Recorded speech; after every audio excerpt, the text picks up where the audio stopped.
I love my girlfriend more than anything in this world, but next to her is professional wrestling. And they're all in love with the legendary Monk. And it's no surprise to me because I'm straight up irresistible.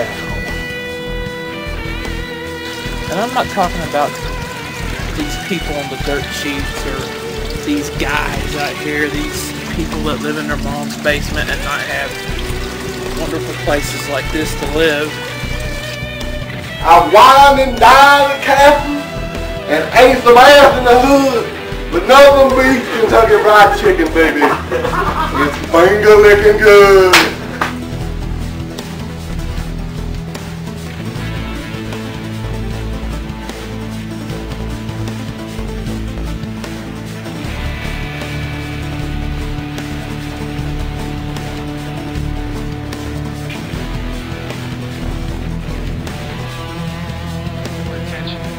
Fucking people like Steiner or fucking Sting playing Looney Tunes or whatever. And now Hogan's coming back. Hogan could go chew on his own shit and describe the texture to his children. Man, what's funny though is like fucking Hogan, like they were making fun of him for being old like almost 20 years ago. Yeah. Like, and he's still going. Like, did you guys see? I don't know what the hell he's going to do. The photo of the where he had the back surgery and shit of his back. No, I haven't seen shortly that. After they did showed me that shit. Yeah. Like what? They basically fused his back, like his spine, I think. Like I don't know what the hell he can do. Like I know he can't do a leg drop or anything. No, he even said in an interview, he goes, brother, if I would have known like 30-some years ago if the leg drop would do my back this way, he's like, I would have chose another finishing move because I guess like he like shrunk, you know what I mean, from landed on his ass for so many years. Yeah. Did he get that ridiculous tattoo on his back before or after the surgery? I think it was after. Like I think he recently got that like the last couple of weeks or something. That's why wrestlers need to learn how to work the crowd instead of jumping on a ladder and doing like a fucking weird swanton or whatever on your ass like Jeff Hardy. It's people want to see these like moves that make no sense. Then their heroes are getting injured and have to take a whole bunch of fucking pills. It's like John. That's why Edge is no longer in wrestling. Well, you know what? But I give him credit for quitting. Yeah. Like at least he entertained. He's getting out and he's on the show. Haven, which looks rather decent. Don't bash me. I'm a ball. Is he on that show regularly? He's going to be a reoccurring character, I think, or something. I think John Morrison's the next one that's going to be like that, though. Man, he won't give up his style. Did you see the where he did the big swanton thing or whatever over the corner on Raw? Like he came like half an inch from hitting that fucking post, and he just came back from back surgery or something. I'm like, what the fuck? Like he can't slow down at all. And why do we have a gymnast doing like bar fight, like jump over a fucking table type stuff? It's like just have a fucking wrestling match, have a feud, hate each other, display anger, quit injuring yourselves. That's why wrestlers back in the day were just fat drunks. They don't die that early. No. Oh yeah, I mean, I wish they would go back to the old Memphis style of wrestling. Really, I mean, because that shit was believable. I mean, I remember back when I was a kid.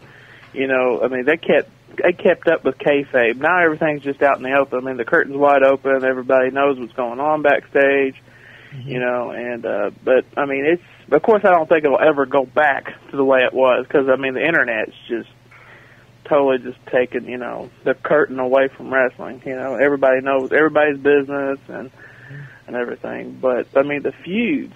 I mean, they could do so much more with the feuds and the way they present the product and stuff. But that's just me. Yeah, it's just too fast paced now for them to really. I mean, how many fucking pay-per-views have we had with? Well, I mean, like SmackDown in particular. Like, what the fuck? That has to be the weakest roster they have ever had for SmackDown that I can think of. It's an okay roster, but it's not the great. Well, it's going to shape up with at least Zack Ryder being on and get some use out of some other guys. It's good. Sheamus is back, and at least there's a fucking another match on the card. Got everybody on here. I think Crater cut out or something. Yeah, someone cut out. Was it Crater? Yeah, I can get him back on here. That's weird. Huh. I'm not judge. So I'm having a difficult time figuring out who's Crater. Well, we got Dave on here. Dave Mania's on here. Yeah, Dave. I don't know why. I think Crater's voice is slightly lighter than yours. Where are you from? I'm from southern Indiana. Indiana. Do they have kind of a twang? And believe me, I'm not judging your voice. Oh yeah, definitely. This is like, I mean, where I live at, we call it Mini Hazard. So. What is my voice? Got hung up on or something again. No, man. Like you were the only one on purpose, Wes. You were the only one that was gone. I don't know what happened. But that happened last night too. Yeah, well, that was the modem though. If that would have happened, everybody would have went down. So I don't know what the deal was. Hey, CK, I got a question. Yeah. Are we actually recording right now? But I'm not going to use this. I mean, okay. We could, I guess, but Hulk Hogan chewing the texture. You got to put that clip in. I thought that was brilliant. Describing the texture of his own shit. Yeah. What the fuck, man? That son of a bitch. Yeah. I was just like, one day he said something about Impact was amazing. I was like, man, Hogan, no offense. And I usually don't say that because when you say no offense, that means you're about to say something offensive. I was like, Impact is piss poor. I said something like that. He kicked me off his Twitter. He blocked me. and I told him you, brother. I told him on his Facebook page. He was like, "Oh, I'll look into it, brother." And he actually talked to me on there, and I was like, "Yeah, I'm sorry. I can understand what you did, but I was a fan. I mean, dude, one of my favorite feuds, as corny as it was like the Zeus Macho Man thing, just because No Holds Barred was such a great fucking film. It was. Stan Hansen made the movie for me. He's like, "What do we got?" He's like, "What do we got here? Some teeny weenies." But we can go ahead and get started, though. I don't know how we can segue from Teeny Weenies, Stan Hansen to SummerSlam. I'm gonna try to relax. Seriously, you know me when I'm on a fucking phone. I'm drinking Diet Mountain Dew because I'm trying to watch my figure. That's right. You got the world title in the other hand, so. It's actually sitting over next to Pretty Woman on VHS, and I'm not kidding. Woo! It's not even his. It's his brother's. Well, you have to beat your brother for it if you want it. Yeah, my brother's wife pushes him around. Do you think he's a world champion? No, I'm a world champion. Why? Because I say and do whatever I want, and I've done it my whole life. Well, Crater claims to be the Hueysville heavyweight champion. So, come on, dude. There's Section 8 housing around me, and I'm the fucking champion.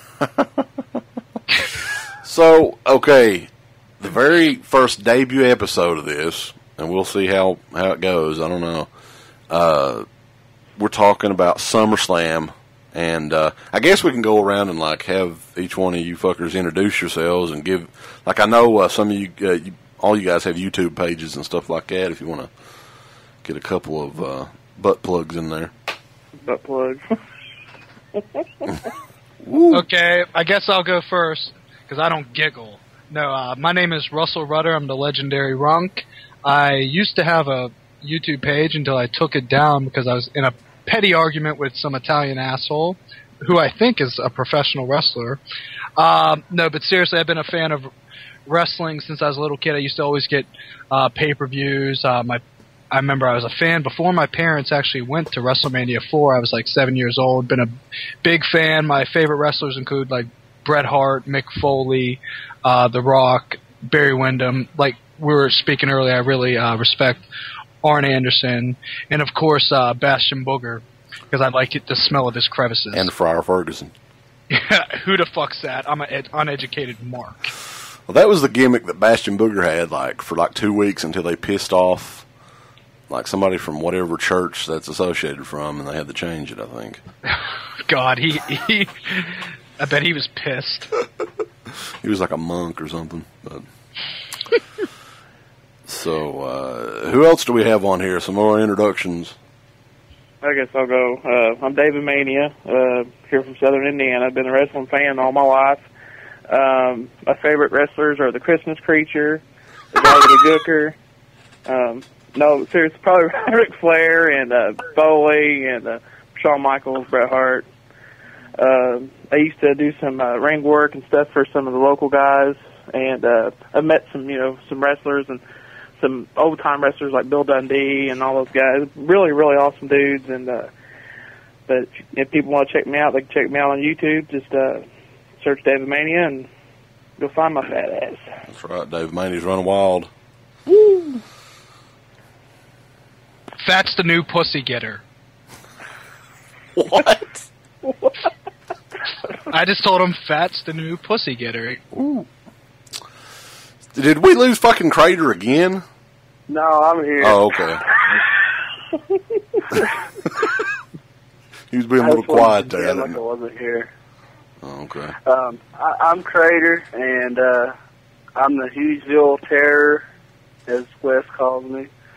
I've been a wrestling fan as well my whole life. I got into it with my brother watching it. You know, he was a huge fan of Ricky the Dragon Steamboat. I was a Hulk Hogan fan for a little bit at first, but then like I started watching Ultimate Warrior, and then and Bret Hart matches and Shawn Michaels. And then, like later in like the early '90s, I started getting into WCW a lot more than WWF, and I was Sting became my idol for most of my life watching wrestling. And but nowadays, you know, I'm a huge fan of wrestling. Nowadays, of course, like the WWE, and I hate TNA though. But like my two promotions I enjoy most watching are actually indie promotions, and Pro Wrestling Guerrilla and Chikara, and just because I enjoy comedy, and Chikara is a wrestling promotion that has comedy themes to it, and it's just some really entertaining shit if you watch that stuff. Well, that was the one that the promotion that brought back the 1-2-3 Kid, wasn't it? Wasn't that the same? Yeah. I respect them for doing that too.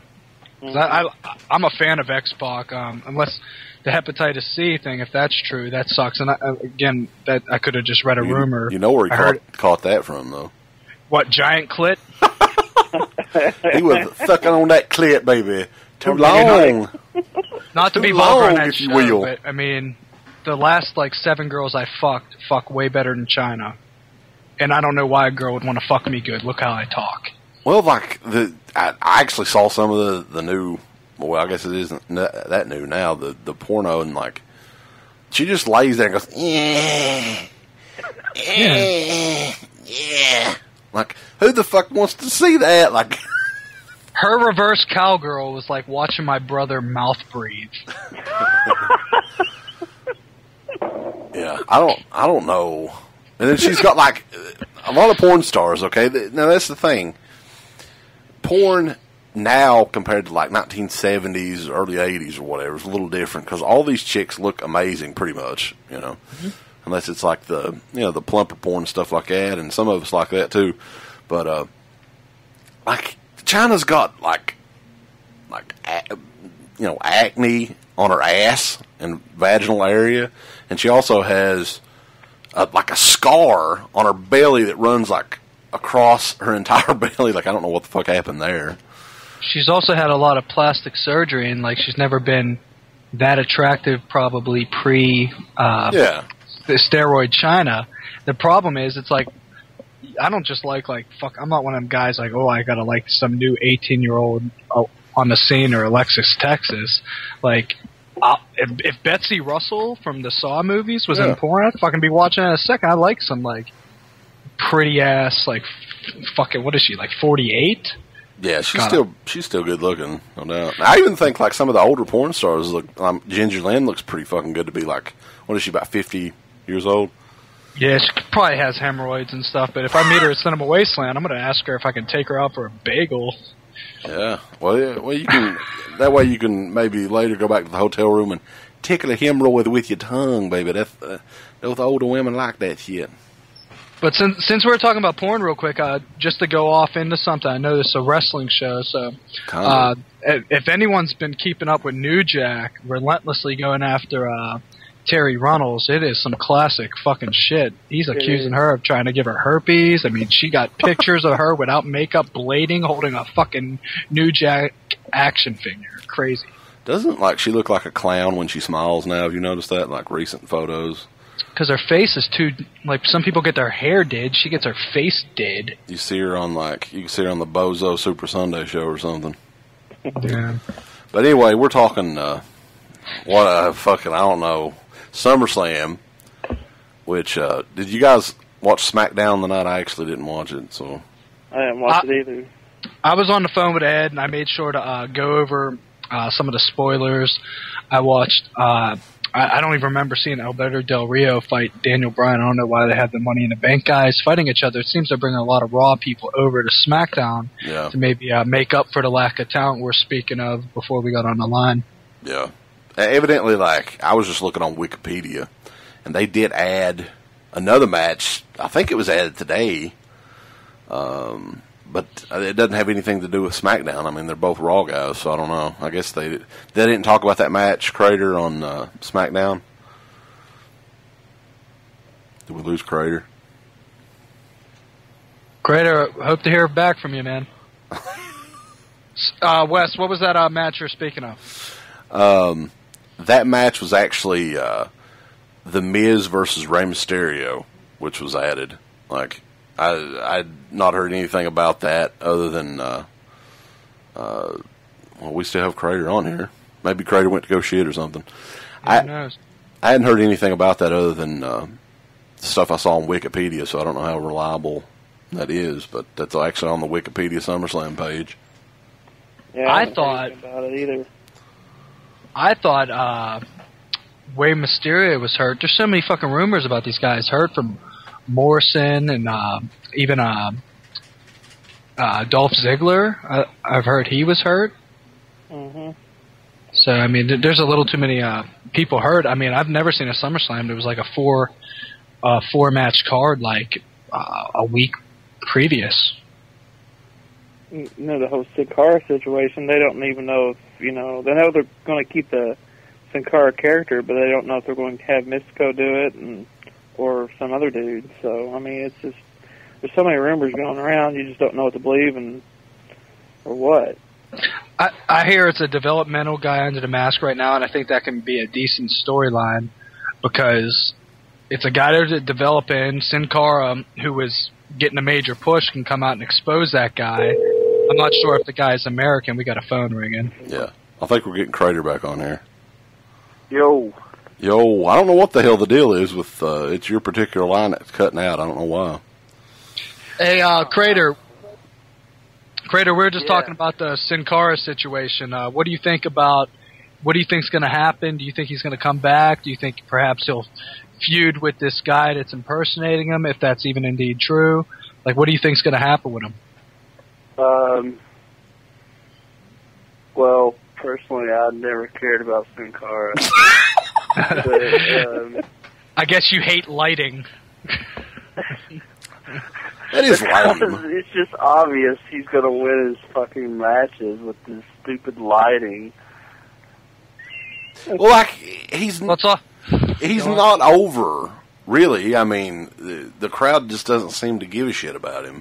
No. Like, I know that, like, kids they want the kids to buy the masks and the shirts and all that stuff. Seems like they're trying. The original guy, you know, whatever, he did steroids or whatever, and then he suspended his ass, and then they got some other guy from FCW coming in to fill his spot. He did okay. You could obviously tell tonight that it wasn't him. And if they are going to do that, real Sin Cara versus the imposter, I mean, he's just banking off what Undertaker's already done. Mm-hmm. Is the fake? That's what I was going to say. Is the fake Sin Cara Brian Lee? The way that you can make it interesting is to blur the lines of reality. Maybe even have the balls to talk about fucking steroids. I mean, you got CM Punk having the guts to talk about certain things, even though it's getting back to the fake area and just going on like aggressive stick. But I think it could be a decent feud if they would blur the line. The one guy, he is a little softer. Sin Cara, I mean, he had a story about not being on steroids. It's not like I'm a mark for the guy. I like people to talk and make interesting feuds, but I mean, I got a 5-year-old nephew. I think he's the coolest thing in the world, so hopefully something happens with him, because I enjoy lighting. Like the mood lighting. And trampolines. Yeah, the little thing. He always fucks that up, too. I enjoy wanting to know who's going to win the match without it being obvious. Well, like that's what I was talking about with like SummerSlam. Like, my God, they had what 4 matches up until like 2 or 3 days ago, and this is supposed to be their biggest. They're the second biggest pay-per-view of the year. Why isn't Del Rio on the fucking pay-per-view, or Cody Rhodes? No tag team match, of course.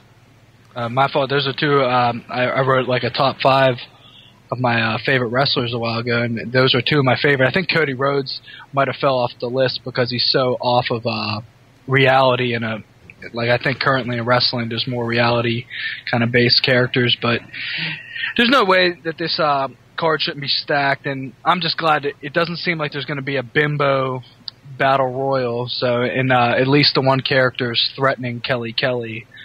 God damn, would I shag her? She has really nice teeth.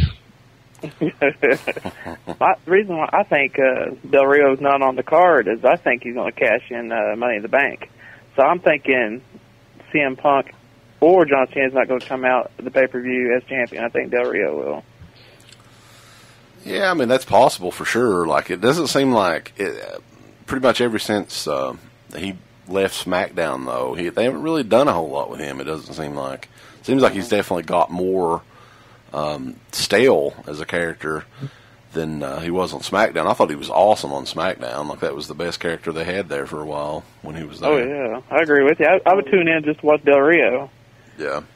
And actually, I know the original plan was for SummerSlam that Del Rio they were going to have Del Rio win the title, because it was originally going to be Cena versus Del Rio for the title at SummerSlam before they brought Punk back so early. Yeah. And Del Rio was supposed to win the title, but they're like holding off on that. So, like, who knows, you know?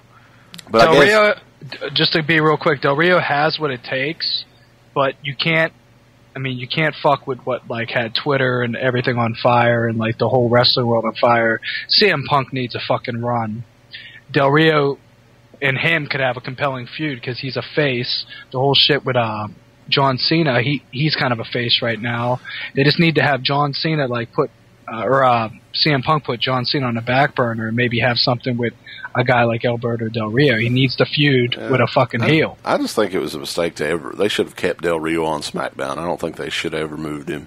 I just think he's a better fit over there, even now with all of the newer guys that they brought on from Raw. I mean, I just think that They need some star power on that show. Yeah, for sure. And he's sort of lost in the shuffle, it seems like to me. Like, I think if you put the belt on him right now, like, I don't know, it just seems like it'd be a little rushed, but I could see it happening. I mean, it is WWE. I mean, look how quickly they went through the CM Punk storyline of him not being employed. They could have went on for like at least until like Survivor Series easily. You know, just doing the random appearances like on whatever they're doing. You know, if they're on, for instance, like they had all these WWE guys on. Conan O'Brien and these other shows, like I don't know, whatever. Amos was on there last night. Yeah, and they could have done something, you know, set something up. I don't know. I'm sure John Cena was going to be on one of these shows or something. But I don't know what the deal is with them. I mean, they can't take their time on anything anymore, and it just ruins the storyline. Like, that was the hottest storyline that they've had in years. They should have had them like via satellite at a Ring of Honor show. Like, introducing some of those other guys if they're really rumored to come. They should have really teased it. I mean, when he's on TV, I think it's really hot. Sometimes I'm like, man, this is kind of boring in the ring because you got John Cena doing his, like, ultra good guy shtick. And then CM Punk, I mean, he turns it around. So I respect that. But they should have took a while, but he was so hot, it's like they needed to put him on TV. And I can't believe Triple H isn't getting on my nerves currently. I mean, I'm shocked. Runk reminded me of something just now, and this is like what I would love to happen, but it's really doubtful that it'll happen. You know how Daniel Bryan has the Money in the Bank briefcase right now on SmackDown? Mm-hmm. Well, I'd love if there was like a loophole where he could use that briefcase to cash it in for the WWE Championship over on Raw as well.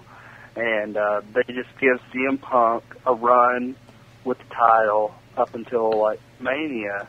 And, like, they do this, like, ROH invasion where they're supposedly bringing the Kings of Wrestling, Claudio Castagnoli and Chris Hero in, and they've already got Colt Cabana in there. And they could bring, like, some of the other guys that were formerly in ROH, like Evan Bourne, like, into the stable. And then, like, it start breaking up, like, around Royal Rumble time, and they start working on the CM Punk, Daniel Bryan feud to go into Mania. Mm-hmm. Because, like, that's what the fans that have been fans of Ring of Honor have been wanting to see in WWE for a long time now, is between CM Punk and Daniel Bryan, because that was one of a legendary feud in Ring of Honor. Yeah, I mean, I think it's a little. They could have really done that angle, though, before they supposedly hired CM Punk back. That would have been way more effective, I think. Yeah, they totally blew their load on that. Yeah. It's like, goddamn, like, why can't you just, let it simmer a little longer, But, I mean, that's WWE for you. I guess that's just how it goes nowadays. But on the other side of things, then you have your people bitching. The same people that almost shit themselves when Christian lost the title after like a few days to Randy Orton. Now it's like they're having too long of a grudge match. But I actually like it because they're properly having a grudge match. Christian is like, he has so much charisma, so I like him, but I think he plays the bad guy really well. Orton can do a little better. I think he branches off into too much of the fantasy land, like with voices in his head or whatever. Yeah, I actually enjoy their feud right now, and I'm looking forward to that match at SummerSlam, to be honest. But I hate, like, there's a lot of people that I can't stand in WWE. Cena, Undertaker, Triple H being three of them, but the one guy I cannot stand the most is Randy Orton, because he's just basically Stone Cold in slow motion. He's the Viper, dude. Come on. Well, we're going to talk about all these guys, though. Like, I guess the first match, though, The Miz and Mysterio, which was just added, I guess that's going to be the opening match or one of the first matches on the show.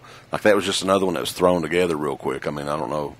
They don't really have a feud or anything going, so I don't know what the point is of putting that on there. Maybe it's because they had... Oh, go on? Go ahead. No, you go.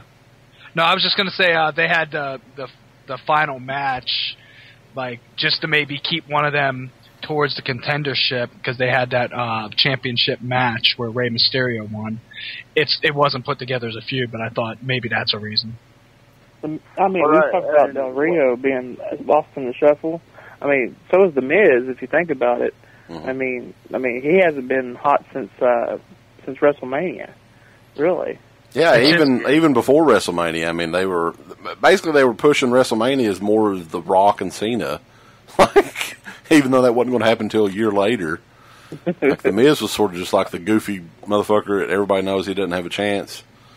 What I can see happening at SummerSlam is because, like the Monday after SummerSlam, they announced on this past Raw that Mysterio is going to face whoever the WWE champion is going to be. I can see them, like, announcing right before the match happens between Miz and Mysterio that it'll be like a number one contenders match, and Mysterio's title shot will be on the line. Because Mysterio's hurt right now, like he's like working a leg injury, I think. Yeah, he's been hurt for a long time, I think. And he's in no condition to have a title run.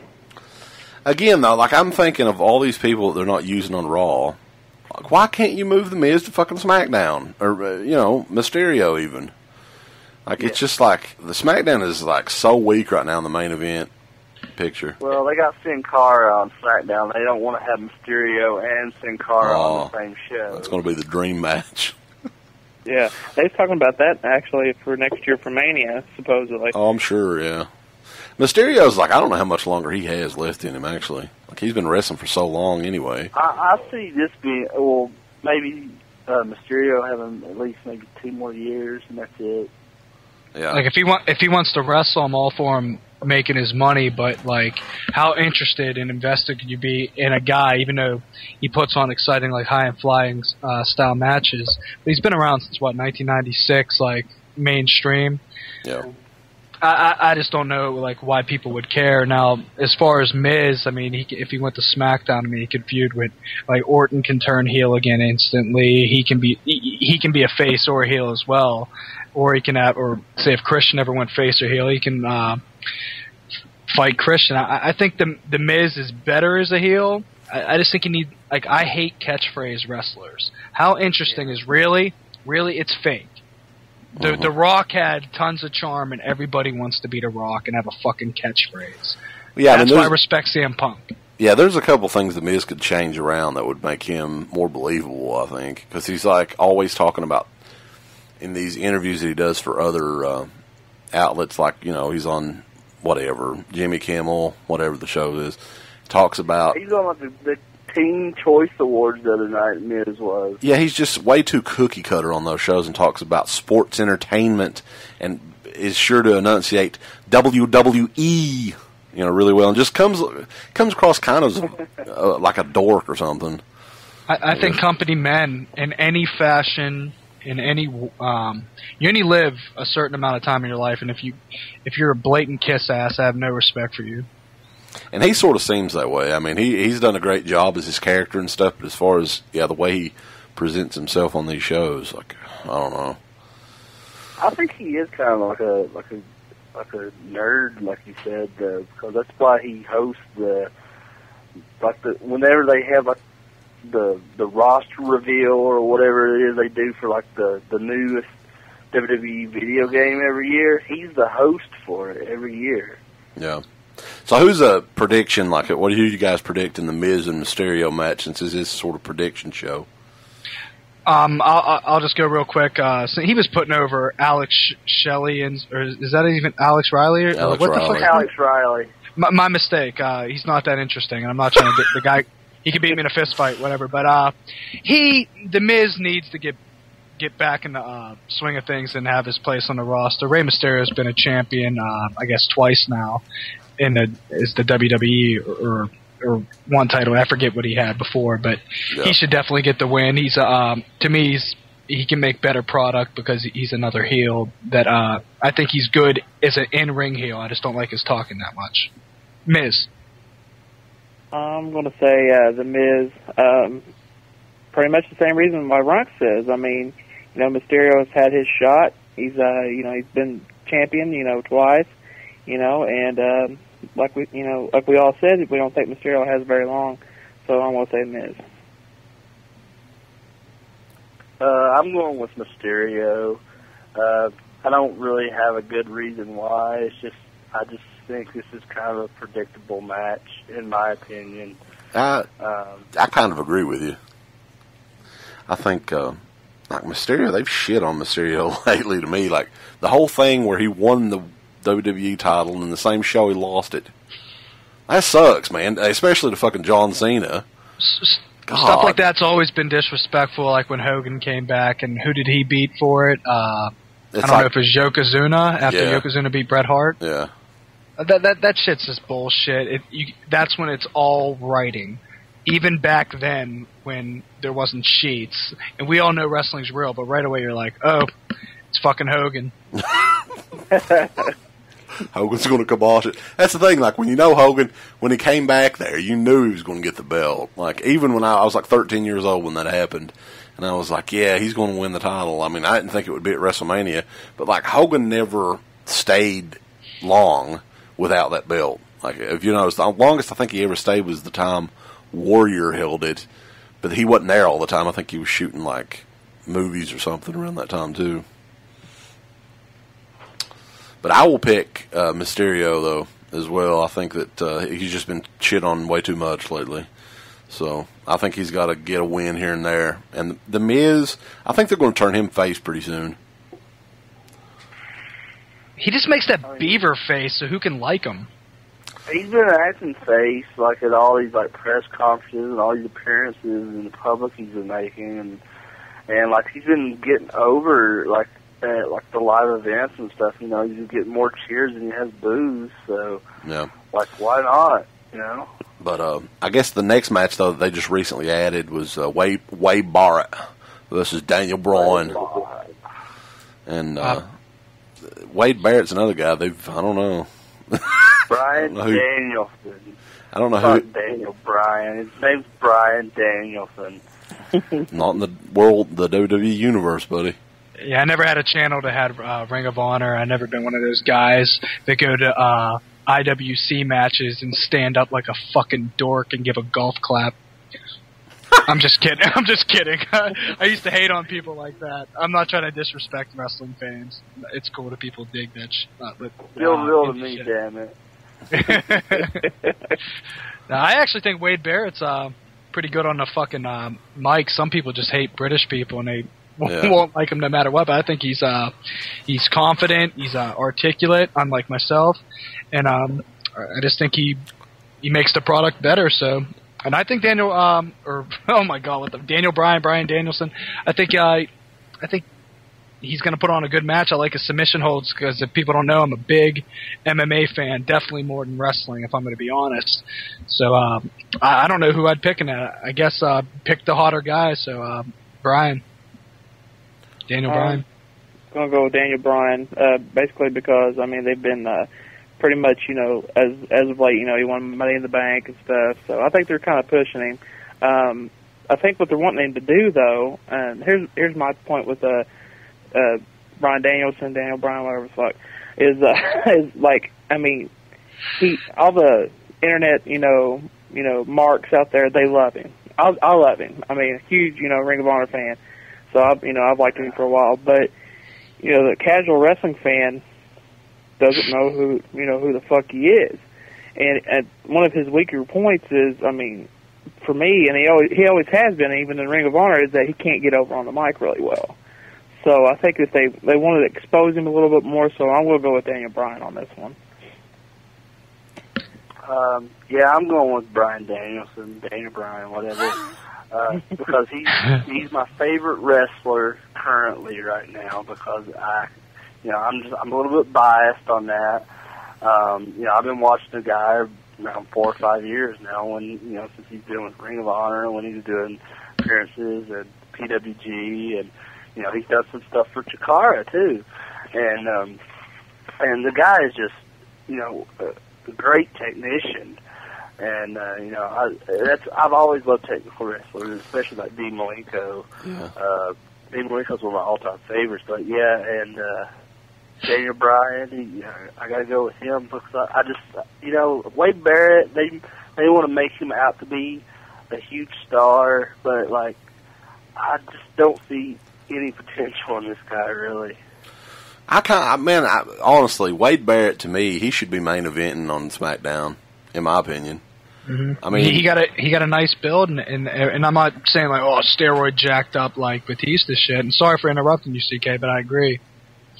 Yeah, they just stuck him with these jabronis. All those guys, aside from Brian Danielson and Wade Barrett, pretty much all the rest of those guys are fucking horrible that were from the NXT. It's just sort of like a death knell to be with those fucking pieces of shit.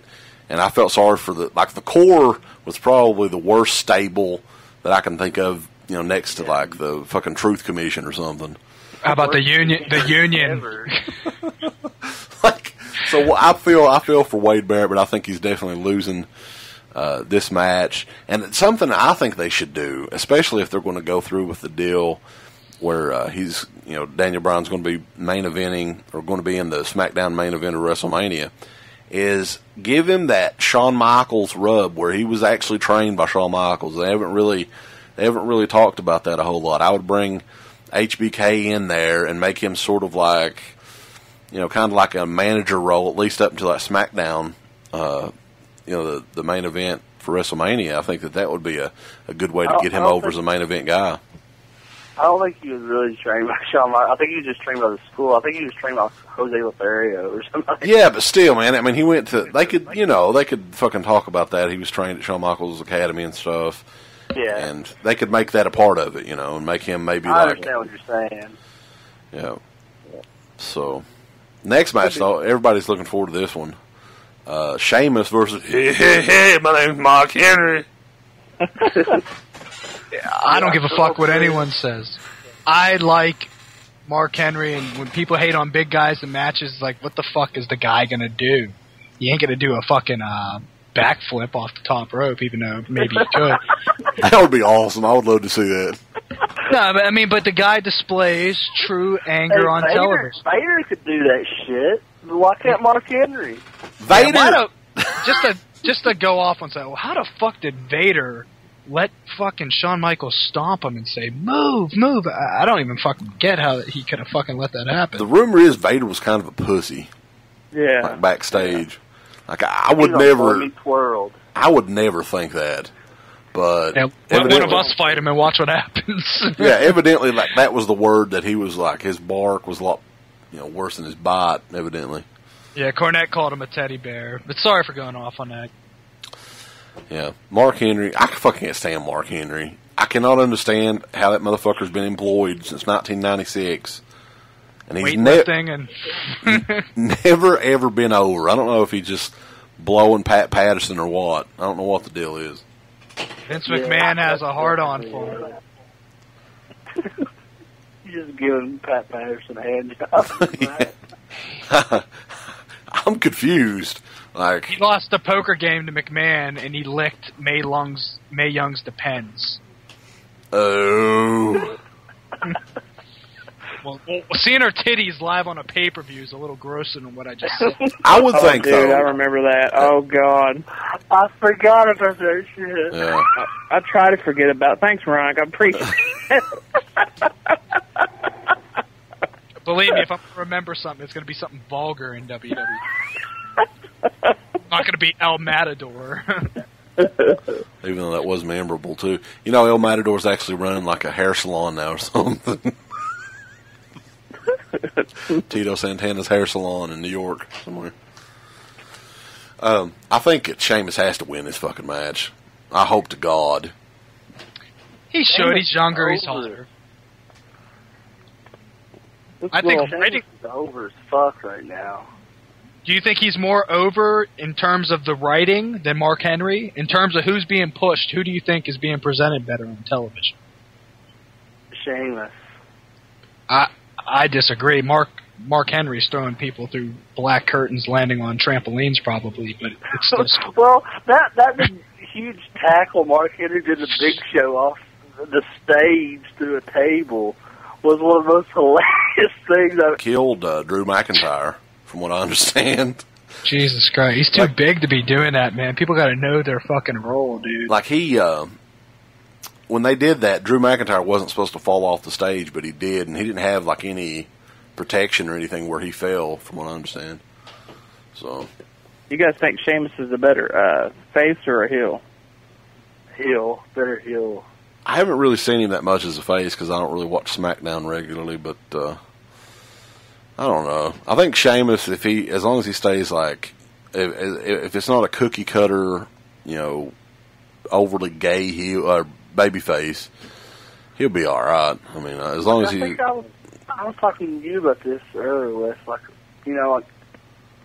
Sheamus to me does not work at all as a face, but for some reason he's over big time with fans at these events. But to me, he works way better as a heel. Yeah, I can actually remember though, were you at the WWE show they had in Pikeville? I guess it was the last one they had in October of 2009 or something like that. I don't know, maybe. Sheamus was actually there, but it was before he debuted on TV, I think. When I saw that fucking guy, I was like, holy shit, where in the hell did this guy come from? Because he's so goddamn white. He just has that look he looks like one of the wrestlers that would have come out of the 80s. Yeah, I think I was there, Sheamus. And it just seems like a guy that's perfect for WWE. And for some reason, like a lot of those guys that they pushed there for a little while and that were champions, like him, Jack Swagger's another one. We were talking about Wade Barrett before. Like they pushed them up there, and then I don't know if they just gave up or because they've stuck to that shitty fucking formula, Randy Orton and John Cena, for so fucking long, and it's just so stale. You need to have some new guys up there. It would help him if they let him have a fucking last name, so he's not Madonna. Wow, that was crickets. No, I like everything about him. I like his name, the music, his character. I don't think they need to change anything about his character. I just think they need to push him to the moon. They should have gave him his name that he used in the Indies. He was Sheamus O'Shaughnessy. Why'd you flatline me on that? You could have like gave me a chuckle. I was dying there. You could have came right through and said that. Fuck. I was trying to, but no one would let me speak.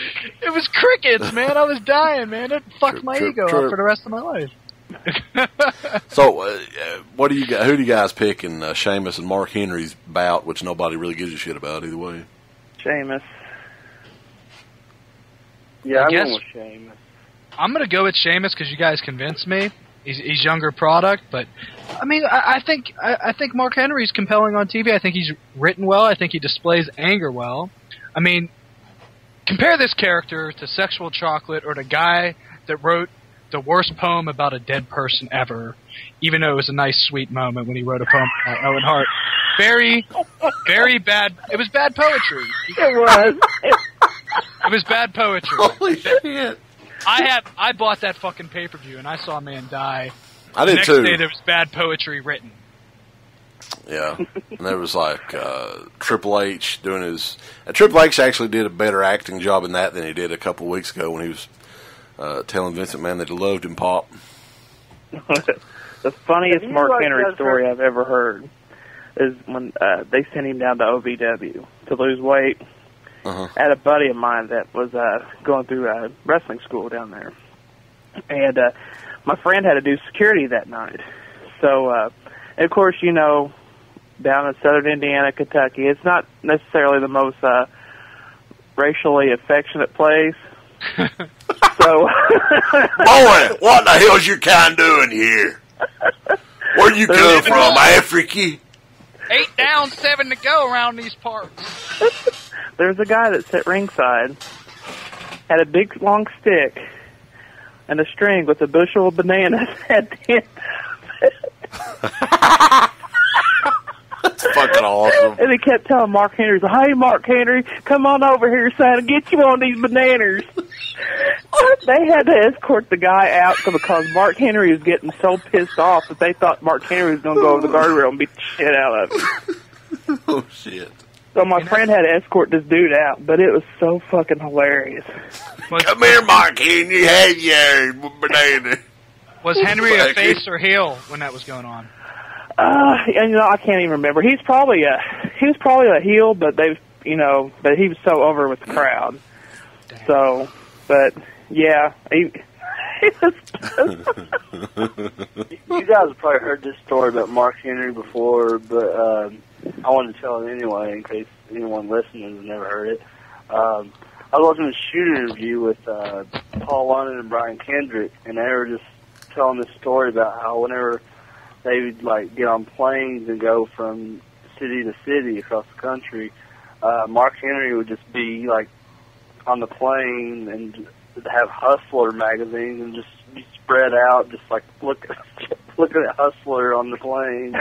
Oh God. Guess he likes flappers.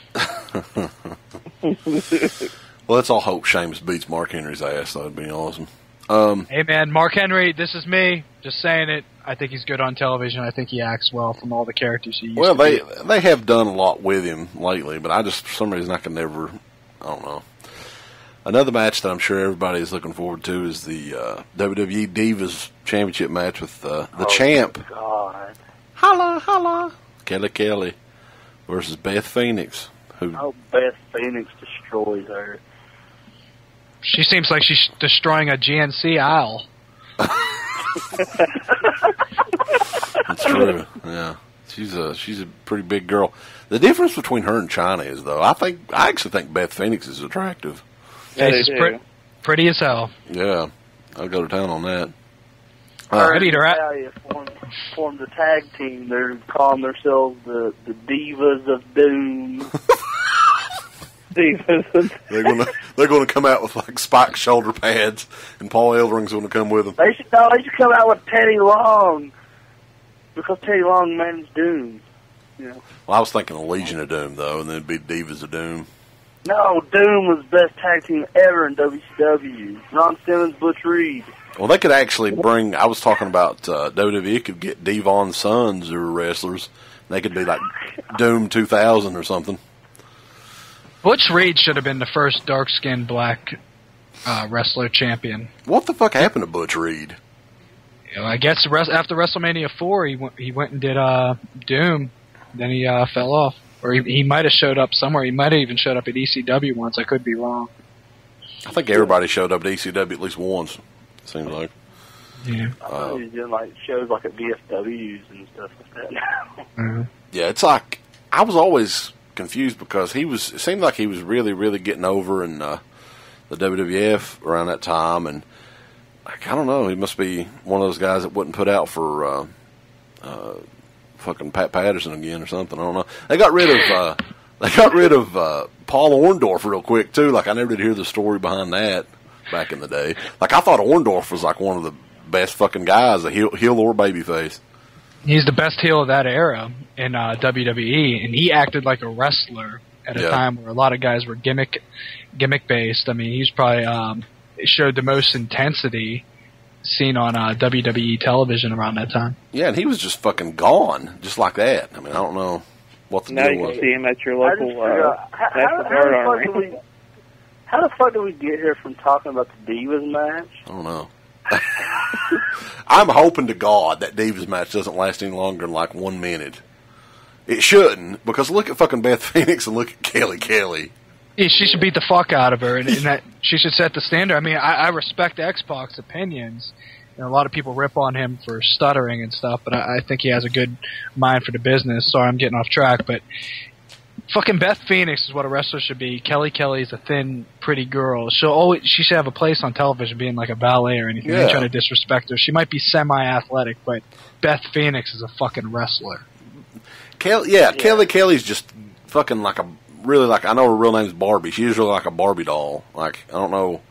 Barbie Blank or something? Yeah. I don't know what I guess she never had the title before, and they'd like to have about every fucking bitch that's in there to hold the belt, but seriously, Kelly, come on. If you wear wrestling boots, you're a wrestler. If you wear fuck me boots, you're a ring rat. Fucking crickets. God damn it. We're a bunch of Southern boys here. We don't get your humor. Well, he's not lying, because according to Randy Orton, because Randy Orton was talking shit about her on that one radio show. Yeah, Randy Orton, like, I don't know if he walked around with a wedgie all day or what, but he was in a bad mood. I think he's handsome. That's the thing, like, Randy Orton, you can guarantee he can get any kind of pussy he wants. You're calling him handsome. I'm admitting it. I'm not a big Randy Orton fan, but man, and they're going to have another match. I guess we can segue into that. Christian and Randy Orton, they've had some of the best fucking matches that I've seen in WWE in years, I think. Yeah, I enjoy this feud. They have great matches together. I mean, they have great chemistry in the ring. I think Bully Ray should get hung for spitting on fucking the least charismatic wrestler of all time. Pissed me off so bad. Oh, it was bad. such a fucking rip-off. Such a fucking seriously not ripping off WWE even more. I was like, what the fuck is this shit? I would have loved to spit on Ken Anderson, though. That'd been so awesome. There was a top 25 mic guys of all time, and someone gave him the 25 spot. He says biatch. Any guy that says biatch shouldn't even talk. Yeah. Ken Anderson in OVW at one time? I believe so, yeah. it figures because I don't fucking get OVW because, like, what are they doing down there? Are they just, like, breeding faggots?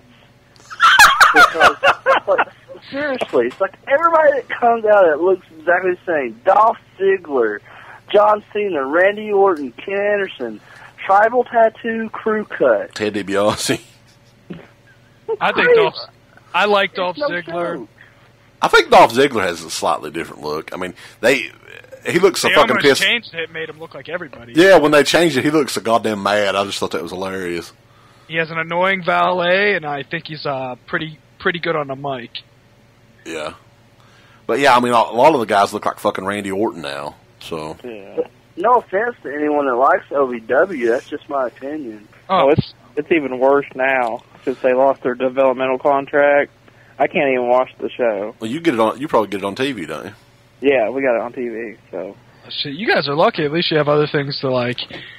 Another excuse to be like, well, I watch all this other shit. I'm not even going to give TNA a chance. The only reason to watch TNA is for beer money, and like a couple fucking. I like beer money. I think Robert Roode's great. I actually like Bully Ray. I think actually like James Storm a lot. James Storm he's a really talented wrestler, but like, you know, they call that spine buster that Bobby Roode. They call him Bobby Roode again in TNA, but they still call it the double R spine buster. Can they really still call it that? Roode again? Wasn't they going to bring back America's Most Wanted? Yeah, they were going to try to, and then Chris Harris just like they brought him in, and he was like really out of shape, and he sucked. So. He was Braden Walker, damn it. Braden Walker. I'd heard something though on ECW that with Triple H kind of getting more and more in charge backstage and stuff that he wants to.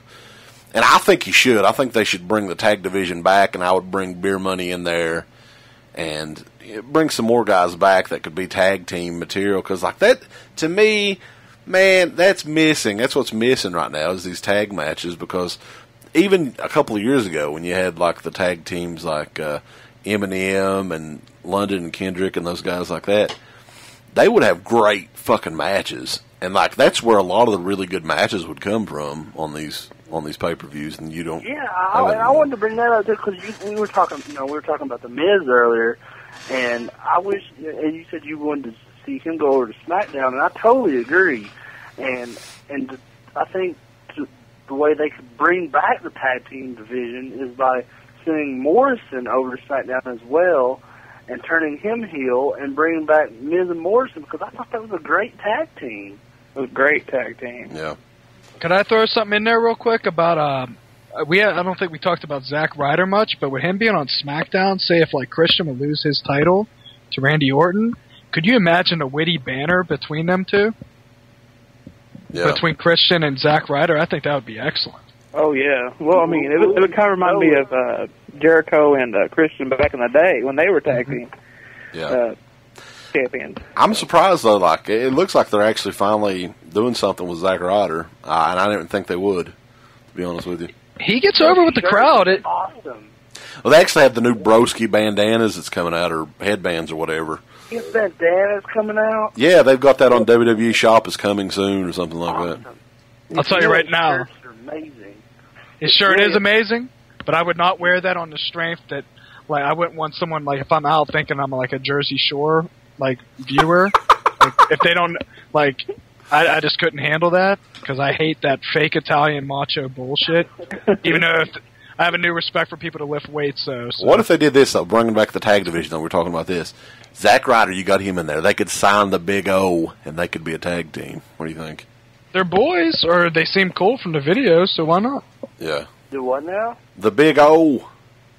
Well, big thing that upset Stay out me of my is ozone, at motherfucker. WrestleMania. I mean, as much as I fucking hated Snooki being there, here you have Zack Ryder, who is just made to interact with her, and they didn't do nothing with it. I mean, yeah, they did. I think they did a little thing backstage on Raw or something, and that was it. Yeah, that's right. They did do a little thing backstage or something like that. But I mean, I figured they'd at least do an angle or something. You know what I mean? Yeah, I actually, I want to work on getting all those episodes because eventually, I'm guessing they're going to move all that shit to WWE, like like they're doing NXT and stuff like that. So I want to try to get all that stuff on a hard drive and make a DVD out of it, because I don't think it's going to be up that much longer.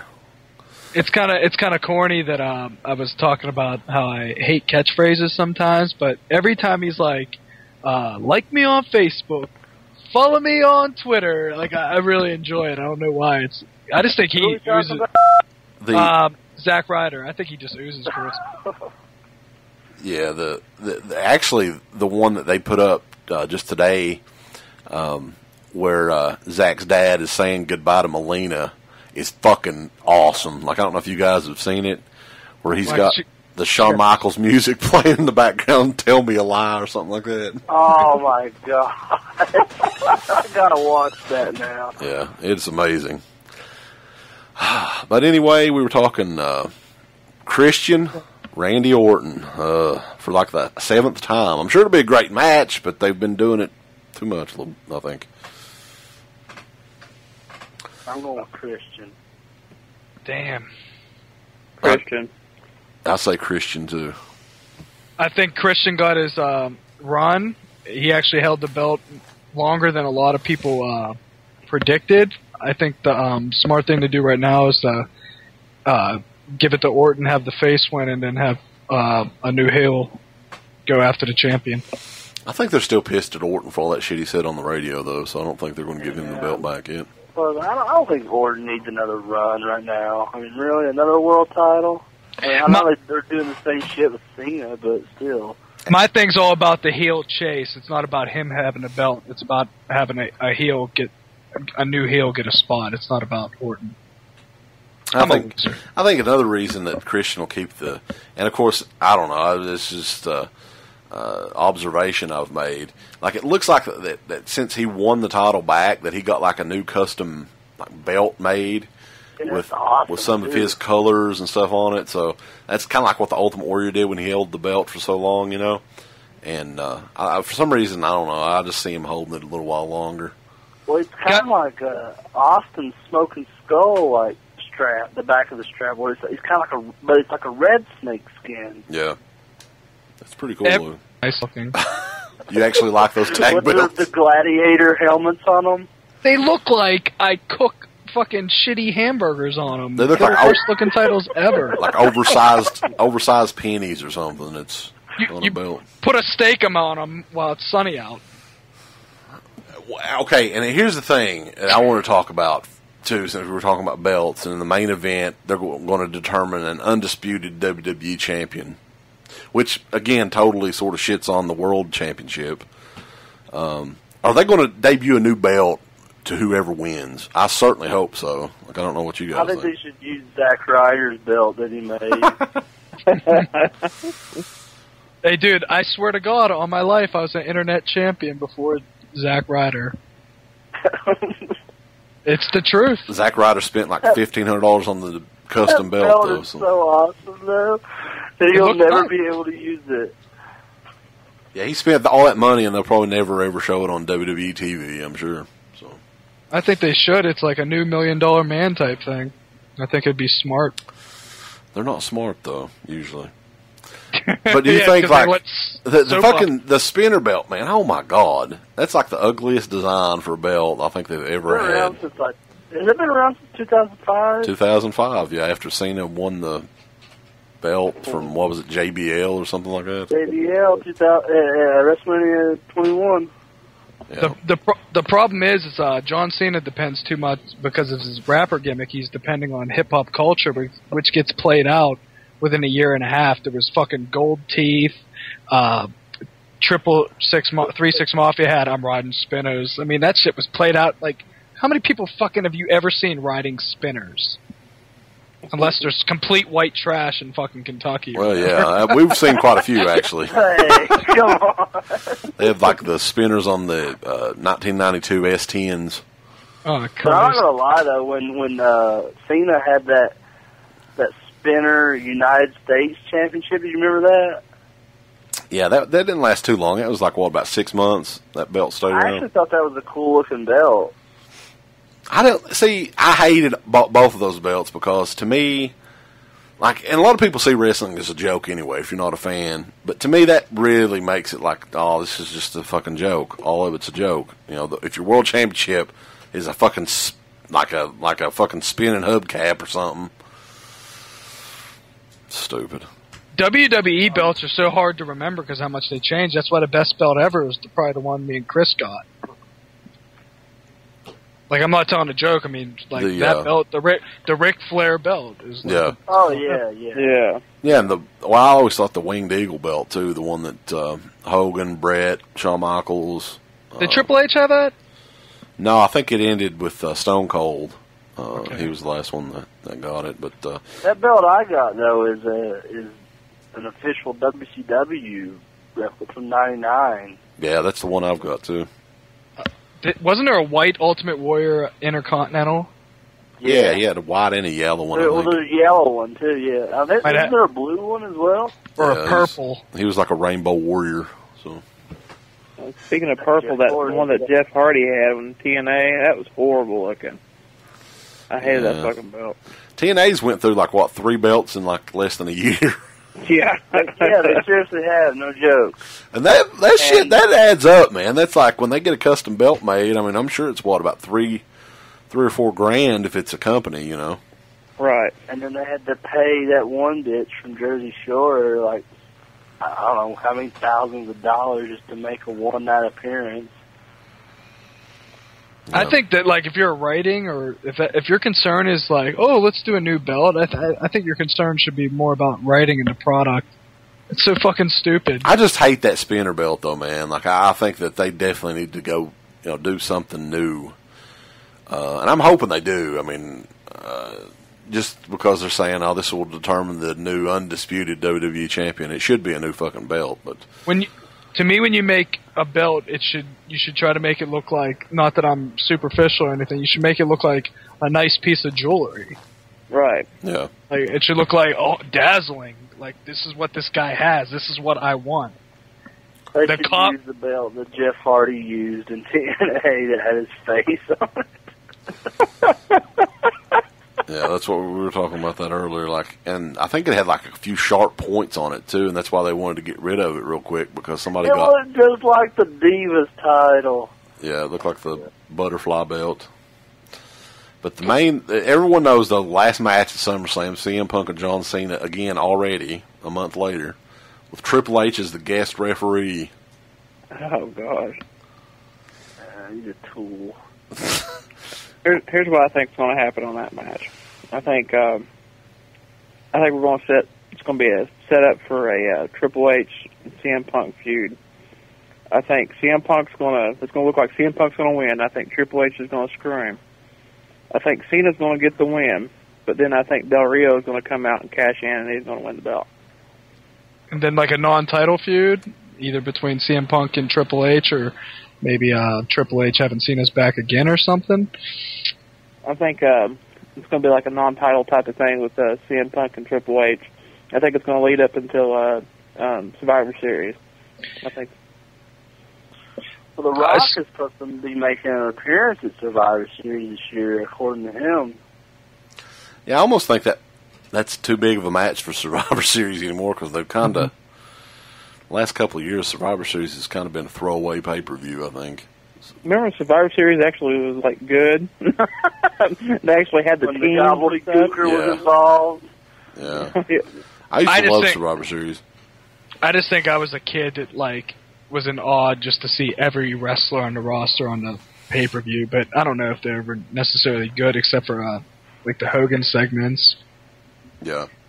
Yeah. But as far as the predictions go, what Dave Mania said, I actually completely agree with all of it, aside from, I don't think you put Del Rio in the match yet.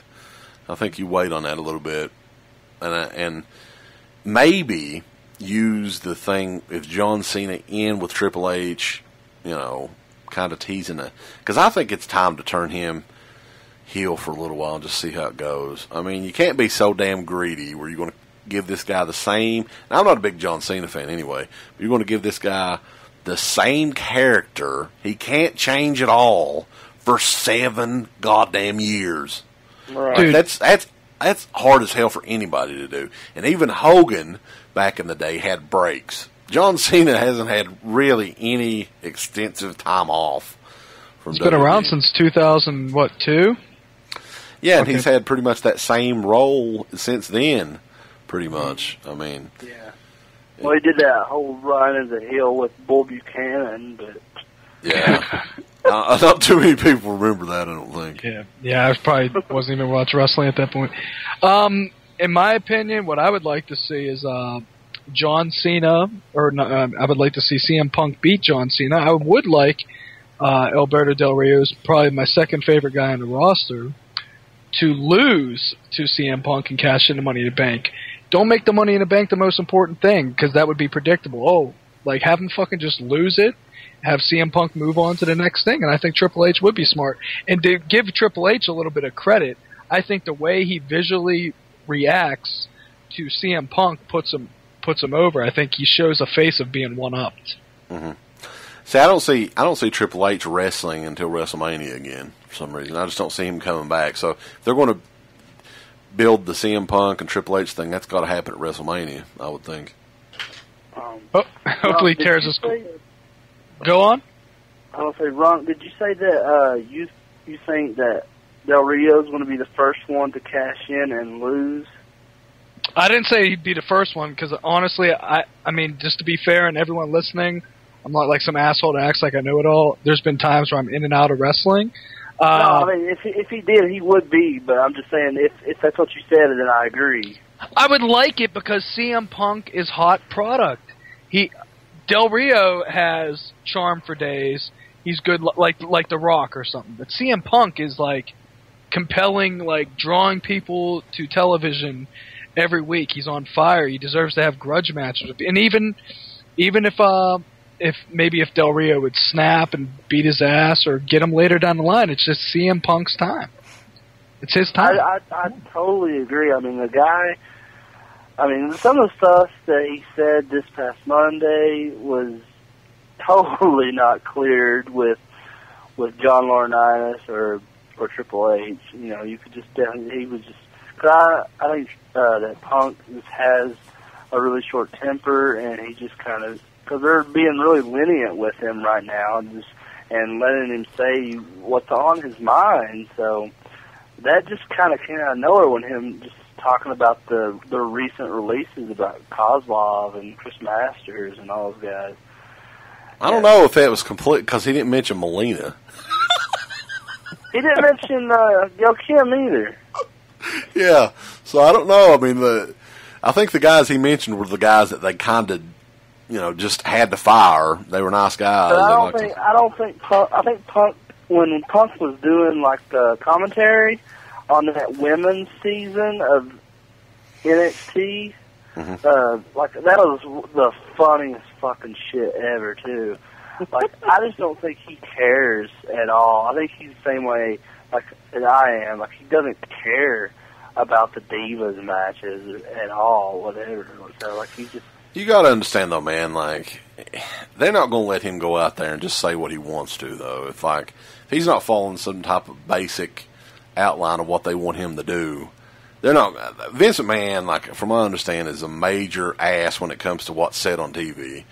So I think that some of the stuff is probably ad lib, but not a lot of it. I mean, they probably give. Yeah, they said from what I've read, they said that he's not having to go by a regular script like everyone else. So. Mm-hmm. Yeah, but I'm sure of that. Yeah, because it's too good. But I mean, it's like they basically kind of know what's going to happen, though. I think he's kind of outlining stuff, but having more of an edge. He's going without the catchphrase. He's throwing some curveballs. Like, okay, they just fire someone, so he's blurring reality. But CM Punk is like the wrestler for someone that goes on WrestleZone or Smart Marks or LordsOfPain.net. Like, there's no other wrestler that they're going to do that with. So I think that's why they let him do that, because that's his original character as of right now. Yeah, even though they've kind of ruined a lot of that character from when, from the Money in the Bank show, I think. But I mean, it is WWE, so what are you going to do, really? I mean, Triple H is smart. You know what I mean? Since he's kind of like, I mean, of course, he isn't taking full control over, you know, creative or anything, or that's Vince McMahon's baby. But I mean, since he does have a little bit of power backstage now, I mean, he's a wrestler. I mean, he's been around for a long time, and he knows what draws money. I mean, and I think he wants to play to that internet crowd because he knows that if we get Punk, you know, talking like the voice of, you know, like, you know, Runk said, the, you know, guys that go on WrestleZone and Lords of Pain and all that, you know, he knows if, you know, if we portray that voice, then, you know, people are going to start watching, people are going to start talking about it, and it's going to get hot. So, I mean, he knows what he's doing. Yeah, I kind of wish they would have kept the Vince McMahon, CM Punk thing going. You know, I mean, it seemed, I don't know, it just seems like when they did that, they didn't realize that the CM Punk thing was going to be as over as it was. When they started. Good TV. Yeah. Vince McMahon was brilliant when he was just like calling CM Punk his first name, and like when he first came out, he was like, "Yeah," like just acting all fucking crazy. I thought it was good. What a maneuver! I think that they ended that too quickly, and I mean, there's a slim chance he might be back at some point, but I kind of doubt it. It's kind of shades of Austin versus McMahon. Away. Yeah, and I think in a way they were thinking, well, McMahon's not really going to be able to do any physical stuff that much anymore, so maybe that's why they brought Triple H as sort of taking McMahon's place. Here's my opinion. Like, I think the reason that they're taking Vince off of TV right now is because, like, as much as I want it to happen between Undertaker and Foley next year, I'd love to see that happen, or Undertaker and Brock even, because Dana White has been meeting with Vince here a lot lately. But I just see Taker's last opponent being Vince for some reason. No, I don't think that'll happen. That'd be awful. Like, that match would suck. I don't want to see Vince. Well, my mistake. I don't want to see Vince or Bret Hart or anyone like that fight anymore. I mean, it seems like Steamboat did a good job, but fuck all that. Let these other guys fight. I definitely think that it's going to... You know what I mean, though? Because like, that's a typical thing for WWE to do, though, because they did it with WrestleMania between Hogan and Vince, Shawn and Vince, Bret and Vince. Did Vince take anyone else? Yeah, but this is going to be Undertaker's last WrestleMania, pretty much. I mean, I just can't see, like, Shawn Michaels had 2 chances to beat him. He couldn't do it. Triple H couldn't beat him.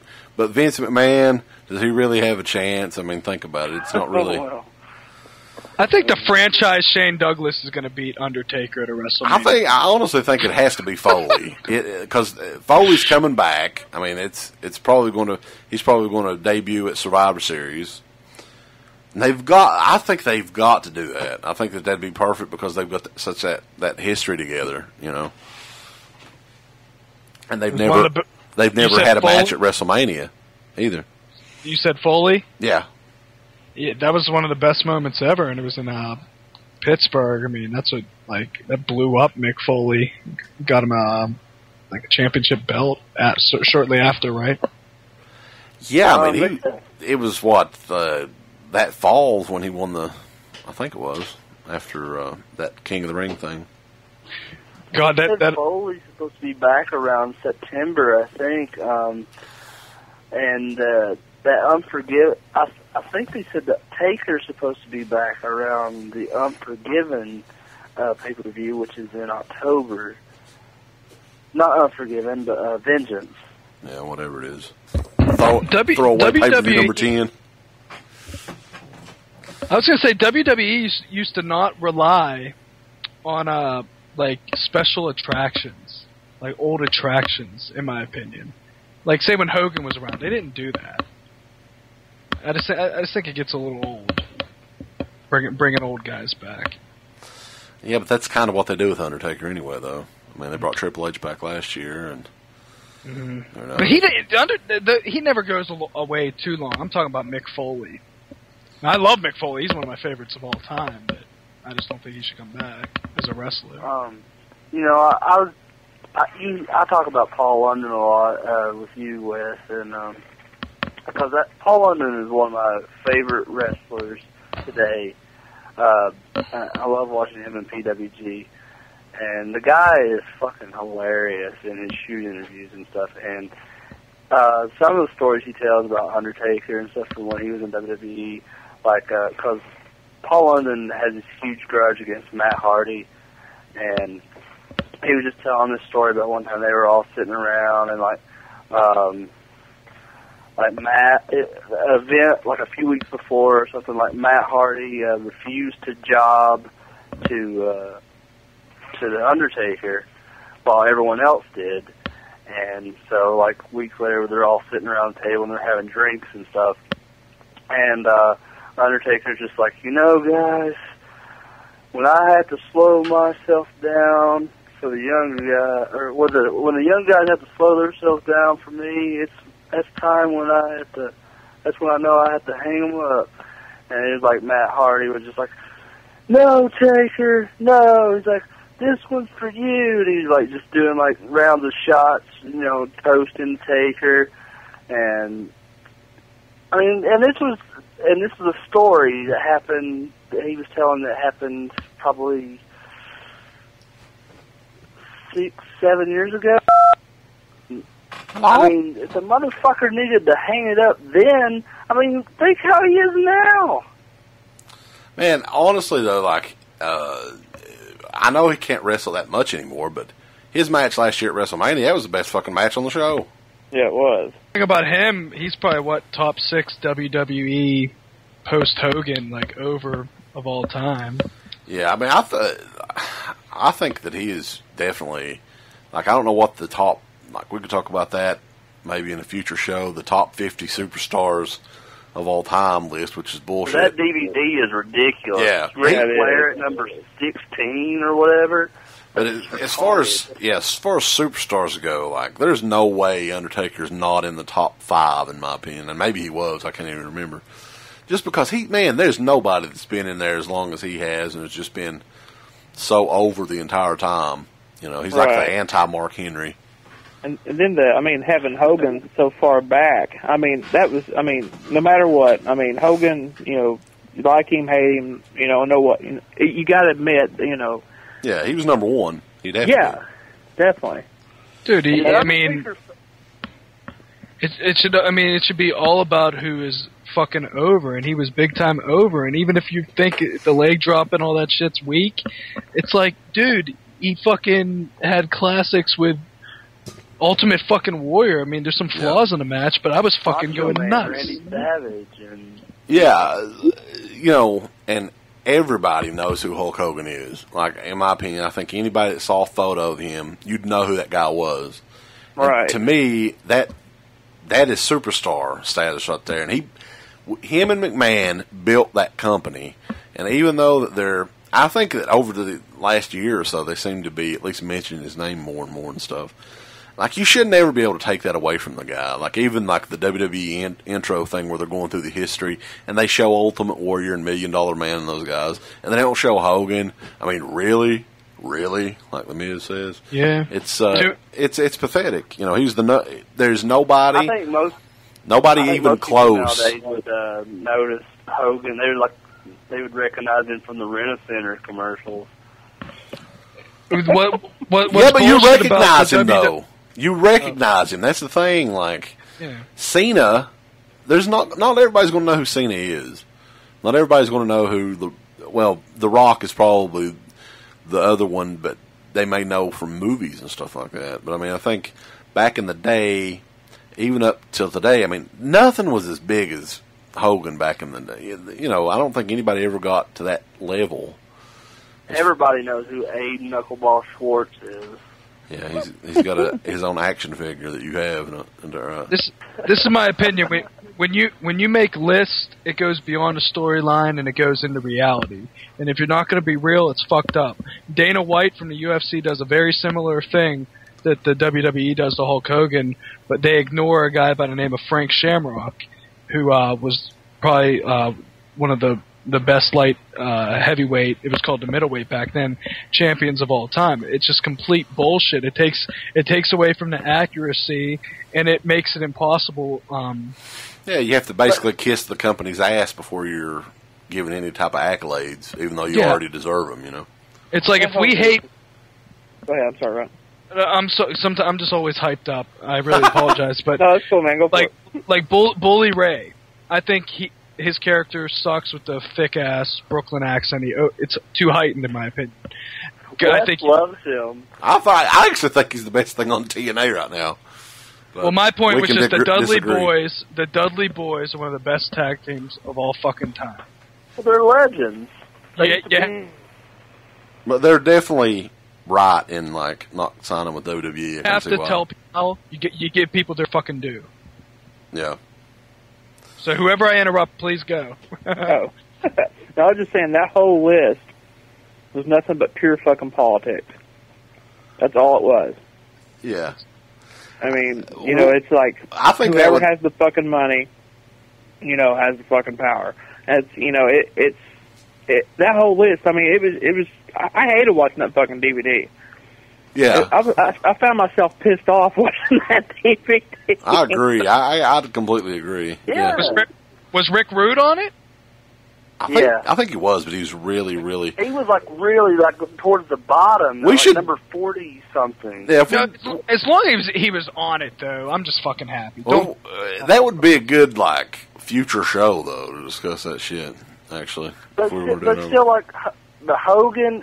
I'm not a Hogan fan whatsoever, but I got to be honest. Putting him at number 25 or whatever he was 20 something on that list was ridiculous. It was. Yeah, I mean, because he's number one. No, you can't argue with that. In my opinion, you can't. Right. The only person that was even close, I think, to that level was Austin in the late 90s. Yeah. Or the Rock. Shawn Michaels. Yeah, I mean, Shawn Michaels was always entertaining and had definitely the best matches of all those guys. But I don't think he was popularity level was ever close to any like The Rock or Austin or Hogan or any of those guys like that. Would you guys have at least Bret Hart, Macho Man, and do you think Macho Man? Macho Man's top 5. Top 10. Top 5? Yeah. You give him top 5? Yeah, I would give him top 5 for sure. I think that had Hogan not been in there in that time period, he would have been the top guy for sure. And he would have been world. Yeah, he would have had the world title like Hogan had for a few years or whatever. You know where Steamboat was at on that list?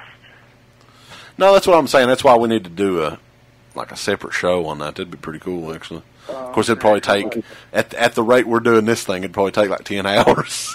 I just remember it pissing me off really bad because me and my brother are huge fans of Ricky Steamboat.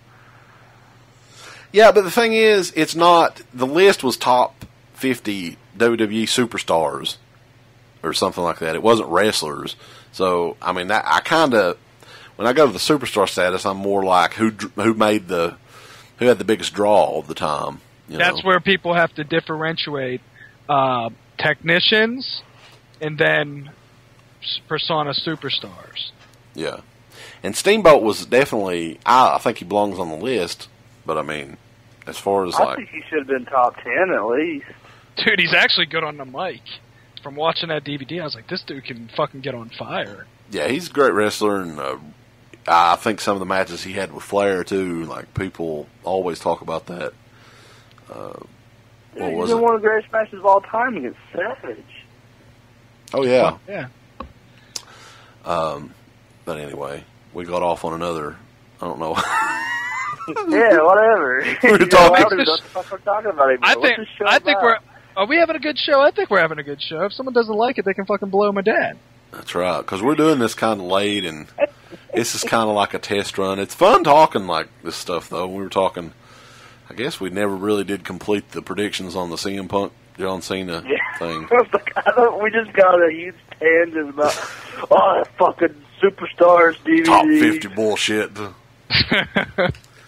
I picked CM Punk. I'm pretty sure everyone else did. I thought. Who knows? I actually think John Cena's going to have that belt, and I think that Triple H is going to screw him out of it. That's basically what I say. John Cena's like vanilla ice cream you would find at a food bank. Fuck! Sometimes I'm good, sometimes I'm not. Shit. John Cena, okay, at this point in the game, and I don't wish any harm on anybody, if he could have a quad tear or something, because that's the only way he's going to get fucking time off, because they're not going to give me time off. That could be the best goddamn thing that would ever happen to him. Take 9 months off. Before WrestleMania when he got hurt, I remember Wes, you went on Facebook and you was like, well, it looks like WrestleMania is going to suck this year because John Cena got hurt, or something like that. It was hilarious.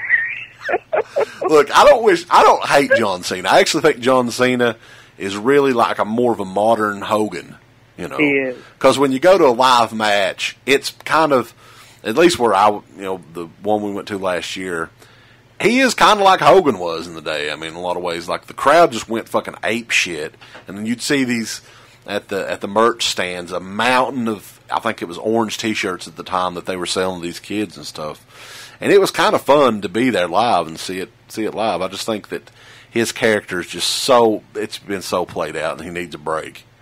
And I called him vanilla, but that match with CM Punk was like, I was like, God, I'm watching a fucking match that I can't get my fucking eyes off of, and it's on fire, and the crowd's going nuts. Yeah. When you get those instances like John Cena when he fought RVD at the ECW show, it's like those type of environments just make hell of a matches. Oh yeah. Hell of a match. I think he's had a lot of good matches over the years. I mean, there's one match he had. The match he had with Angle, like back in 2006, I think it was. I don't remember what pay-per-view it was, but it was like they were like billing it as Champ versus Olympic Hero or something. Yeah. No, he's had a lot of good matches, and I don't hate on. I mean, I'm not a big fan of Cena, but I think that he seems like a really good guy, a really nice guy. He actually responds to a lot of people I've seen on Twitter and stuff. And I just think that, he just needs a break, and that would be the best thing for him. I mean, and unfortunately, that's the only way he would get a break is if he got injured. And the thing with Cena, I mean, when he wants to and stuff, and it really depends on who he's working with. I mean, he can really work. I mean, he really can. I mean, he's not the greatest wrestler, but, I mean, you know, he, like that match with CM Punk, that was a pretty damn good fucking match. Yeah. I mean, I think Dave Meltzer gave it 5 stars, you know, and, you know, Meltzer's not the type of dude that just goes off and just, you know, and raves about it. Yeah, you have to impress his ass. Yeah, how many 5-star matches can you name in the past 10 years in WWE? Right, exactly. I mean, the only last 5-star match that I can think of, I mean, wasn't a WWE one, was CM Punk and Joe too, in Ring of Honor. Mm-hmm. Right. So, I think the first HBK and Undertaker match, I liked it a lot better than the retirement match. I think that was a 5-star. I don't know about the second one. Yeah, I'd give the first one was way better than the second one, I thought, because I thought the second one was just a kind of a rehash. Yeah, and then there was a match actually that Steamboat came back and had with Jericho on Raw or something like that. That was amazing. Like, I couldn't fucking believe that. yeah. Well, remember the match at, I don't know if you've seen it or not, the match that Steamboat had with Jericho at Backlash? Maybe that's what I'm thinking about. Maybe it was Backlash instead of... That was a good match. Yeah, Steamboat, like, at least for 1 or 2 matches there, man, he was... That was kind of crazy, because he hadn't had a match since, like, 94 since then. So, that was unreal. It was Austin, right? That was, like, his last match. There was another match, though. We were talking about Cena matches. I think it was, like, Royal Rumble 2007 or 2008. He had a match with Umaga that was awesome. It was probably the best match I've ever seen Cena in up to that point. I think 2007, because 2008 when he came back at the end and won it. Yeah, it was one of those. Yeah, it's probably 2007. But yeah, that was. I really liked Umaga too. It's a shame what happened to him. I thought he was another one that was like kind of out of the '80s, but more modern too. Ed actually told me that the other day, and I was very surprised. You guys are talking about so many matches. I mean, I swear I probably drifted from wrestling for so long, I pretty much like the WWE's current roster, and I think that's what brought me back. I mean, it might have been since 2003 since I've been hardcore. I've been watching since like this year. It's like an 8-year drift for me. I mean, just being honest. Yeah, well, you can go back and like they definitely have all the old DVDs and stuff and check them out. Download them like Steve Benningfield does. You mentioned Umaga. Like I actually got to see him live, and he was whipping Ric Flair's ass.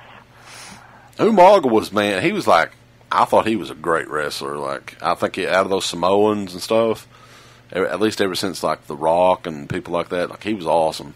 Like, I think that that was just a sad thing that happened to him, you know. It was. Wasn't that character? I mean, I might be wrong, but I heard a rumor that wasn't that character supposed to be made for Samoa Joe? Like, wasn't they going to bring Joe in at one time, or thinking about it? I'm not sure. I didn't hear that. Well, the thing like that Joe did later, the whole Nation of Violence thing that Joe did in TNA was kind of, I think, based off of that.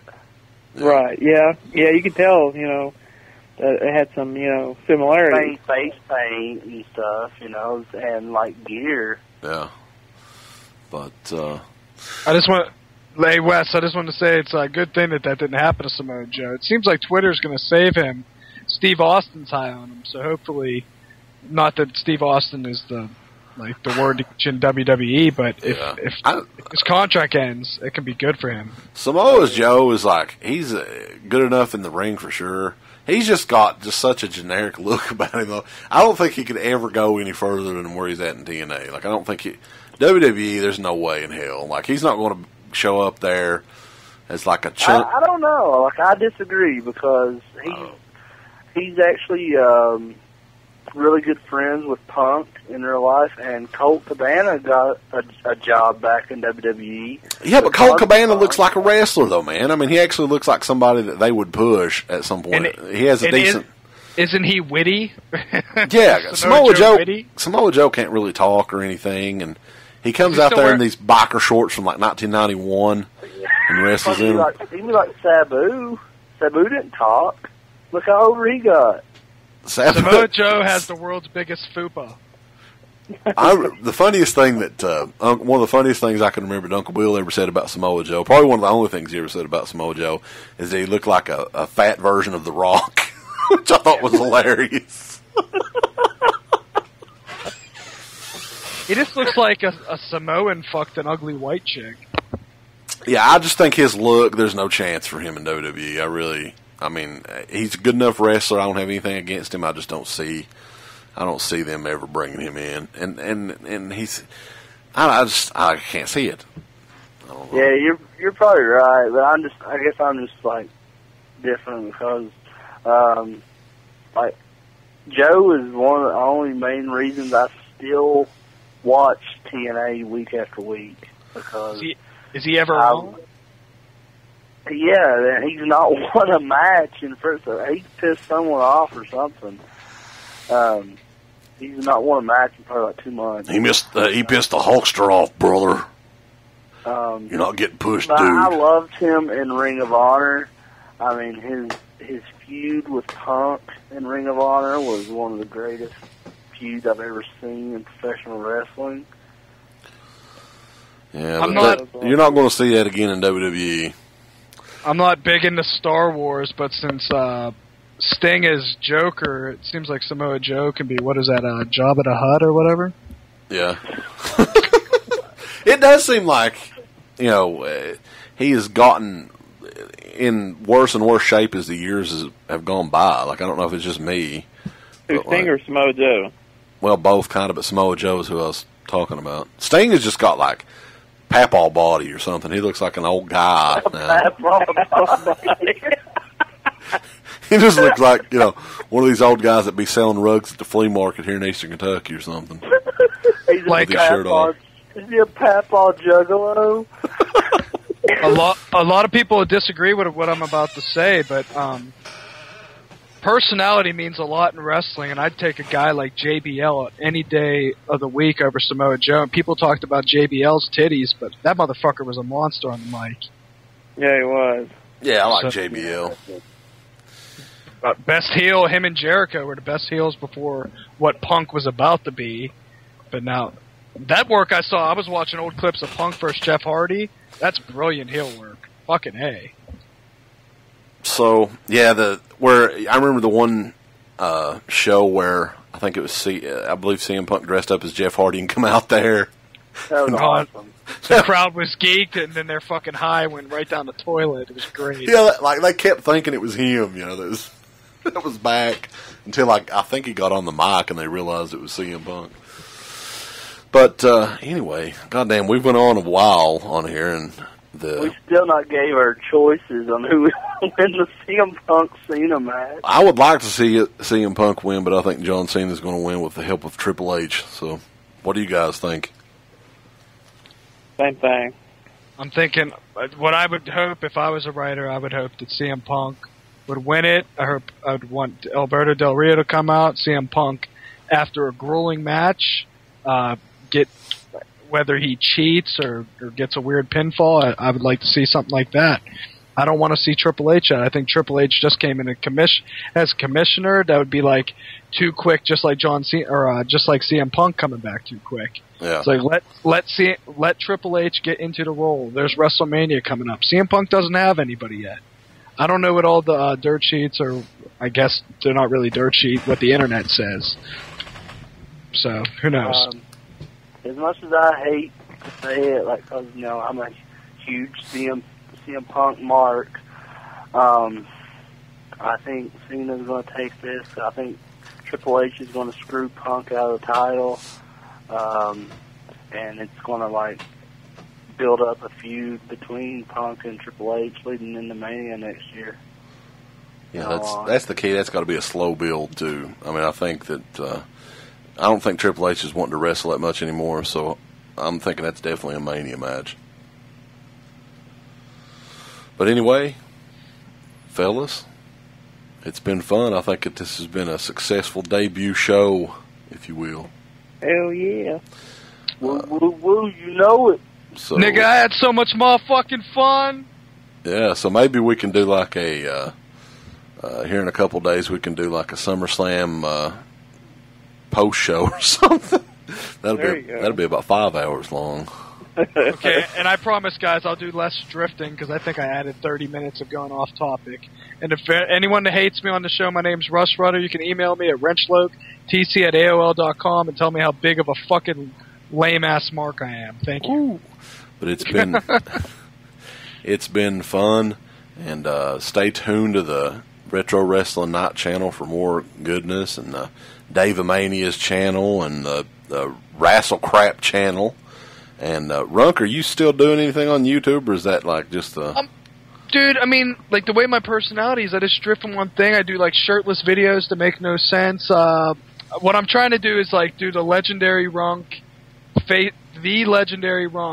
Facebook page. It's just a place for me to promote like Dead Pit, Blood Type Online, Ed's Next Podcast, anything Chris or Dave Mania is involved in. I really just I feel like I've been so selfish and self-centered on my videos. I just want to promote everyone else's shit. Right, man, you gotta come back to YouTube, dude. Dude, you had some of the funniest fucking shit on there, dude. I'm serious. You need to come back. I'm just I think I'm very insecure, and I just got in one thing. Like, I was dating someone at the time, and I told him about something I was getting into with some guy. Like, some dude was shitting on me, and I knew I was more charismatic because I'm an enigmatic genius. And I was making better videos than him. And I thought I was going to go shoot him just from him criticizing me. By the way, I never shot a gun before. But I just remember some broad being disappointed in me and me giving up on the videos because sometimes I can be a sucker. You need to come back. My shit too, Runk. What's up? I said you need to promote my shit too. Anyone that Have does you watch anything. my videos? I told you I'm a selfish idiot sometimes. Just put it on my page because I need to watch Jason Schneeberger's Beyond the Realms videos. I'm telling people I've been selfish. I have ADHD. There's no doubt in my mind. But Chris, I see your one video. That last video I did, I thought I was just going to like break down because I got so emotional while talking about it. Well, the best. I like your TNA. I love professional wrestling. The best part though is actually in the intro that I did for the 4 that is on this little podcast thing. So you guys haven't seen it, but you'll check it out here and we get this up. Yeah, I can't believe you put that in there. Like, that's fucking awesome. I don't even remember saying that either in my video until I watched the video myself. I was like, when did I say that? But we're going to end this little podcast here, and keep checking us out here on YouTube, and we'll be bringing some more wrestling talk here in the next coming days, weeks, whatever, whenever we can have time to get together and do it, I guess. When you play DMX, just play DMX sometime within the show. I like DMX. Okay, well, you gotta say Papaw Body each show. We'll talk about Papaw Body, and we're going to close the show with some DMX. Isn't he the one that did Up in Here or something like that? Papaw Body. I really love doing the show, guys.